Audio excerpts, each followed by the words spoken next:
We're going to split this in half. I'm going to start out, we're going to talk about using social media for advocacy.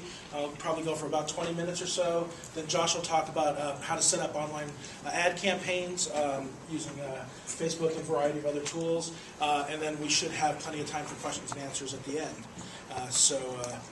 Please enjoy yourself. I've been calling this presentation "Here Comes Social Advocacy." This is an homage to Clay Shirky, who wrote a book a couple years ago called "Here Comes Everybody: Organizing Without Organization." And it's about how social media has created a whole environment in which people are able to organize campaigns regardless of whether or not they have an organization. And in fact, if you look at the people on Facebook and Twitter and things like that, you can see that there are individuals out there who just care about an issue passionately, who have hundreds of thousands, or at least tens of thousands of people in their networks, and can do some pretty impressive things without having an organization behind them. And in many cases, or in some cases, those kinds of efforts even emerge into an organization. I think it was in The Functions of the Executive, Chester Barnard wrote that from an informal organization, an executive will emerge and things like that. So there's a whole literature in the political science and public administration history that talks about how out of informal structures, an organization does emerge and leadership emerges at times and sometimes.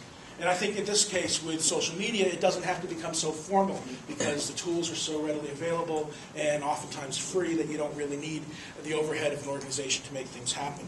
So that's sort of the lineage of the title. This is my contact information. If you need it, it'll be on the last slide again in case you need it later. So let's talk a little bit about how things used to be. And I'm not talking about a long time ago, but really only a few years ago. When we talked about online advocacy campaigns, we were talking about this process where organizations or campaigns would have an email list. They would send an email to that list, driving people to an action page where they could sign a petition, send an email to Congress, send a letter or an email or make a phone call to a corporate headquarters, whatever it is that they're trying to influence, whoever the target is.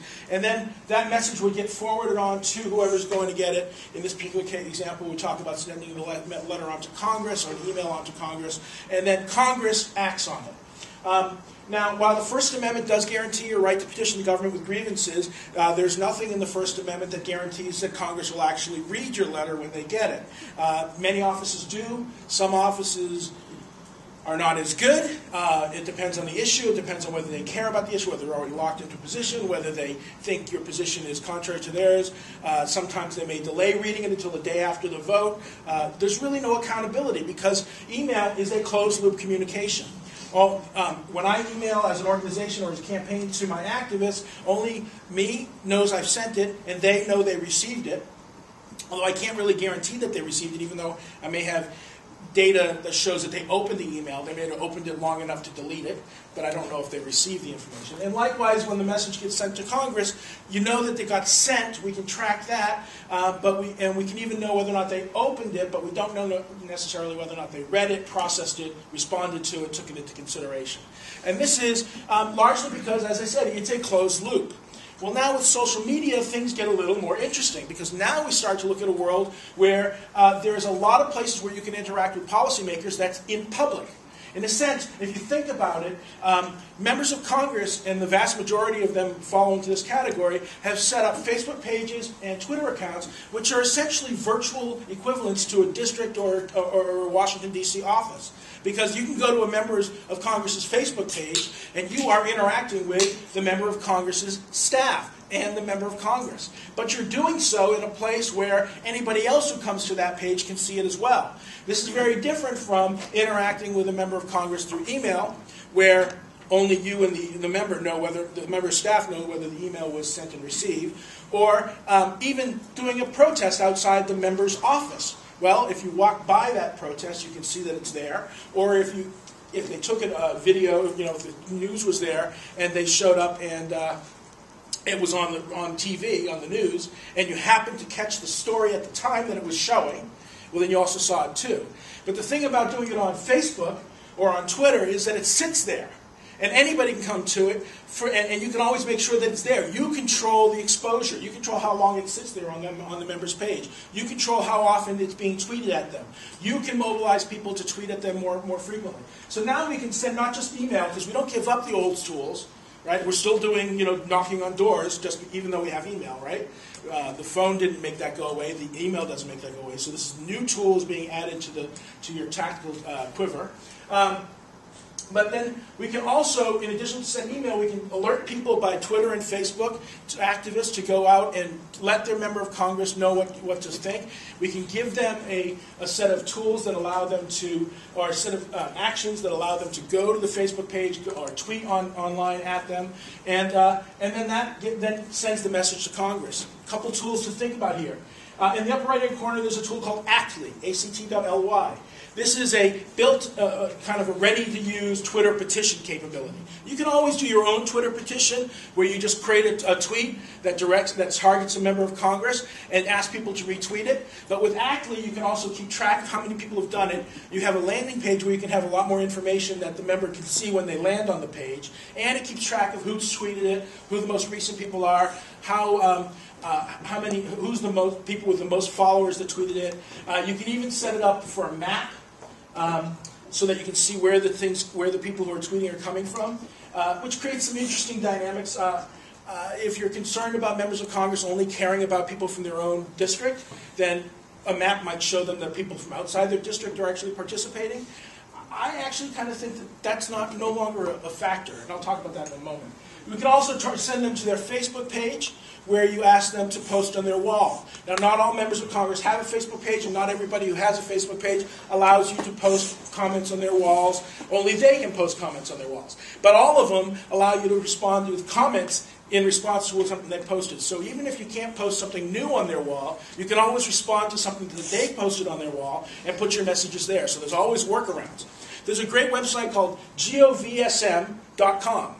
GovSM, governmentsocialmedia.com. It's a wiki that keeps track of everybody, members of Congress's Facebook pages and Twitter pages and a few other items. And if you find more that's not there, you send it to them and they'll add it to the wiki and all this kind of stuff.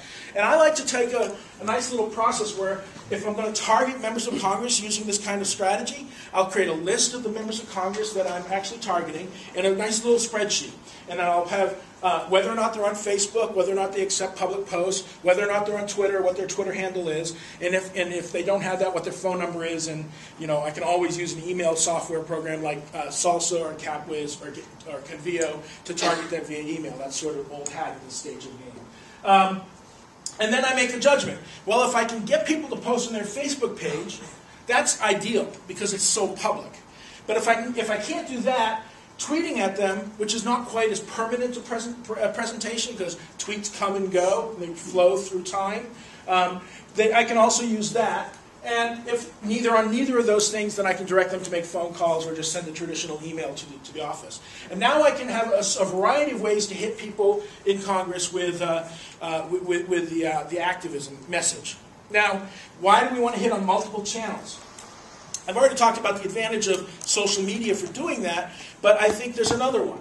And this is some research that I did back when I was here on my dissertation, and was working on why presidents go on TV to talk to the public when they can lobby Congress directly. And this is all based on some research that was done in 1904 by Sir Charles Sherrington. Sherrington did research on dog reflexes. He was a kind of neurobiologist, physiologist. And you know how there's spots on a dog where if you scratch them hard enough, they start to automatically do reflexive action like this? Well, what Sherrington found first was that spot on the dog had a threshold. If you scratched it hard enough, you got the reflex. Not hard enough, and you didn't get the reflex. Then he found that there were multiple spots on the dog where you could scratch above threshold and get the reflex. So there were multiple pressure points that worked. Then he found that if you scratch at 2 or more of these pressure points, each one of those scratching not enough to cause the reflex by itself, that the combined effect of subthreshold stimuli on multiple spots on the dog would produce the reflex on the dog. Now, I'm not saying that Congress is a dog, but if you hit Congress on multiple channels, if you have them coming in with messages by email, by phone, by social media, by Facebook, by Twitter, if you have online advertising pointing at them, if you have earned media pointing at them, if you have lobbyists walking in, all of these different channels that you can use to reach into those offices, when you add them together, the impact is actually greater than the sum of the parts. And that's why it's really important to remember not to just use one strategy or another, but to combine them and use multiple strategies. Now, I've heard a lot of people say that, oh, Twitter is I mean, you hear Jon Stewart say this, that Twitter is just silly, right? It's a bunch of people talking about what they had for breakfast. You can't say anything meaningful in 140 characters. It's just ridiculous.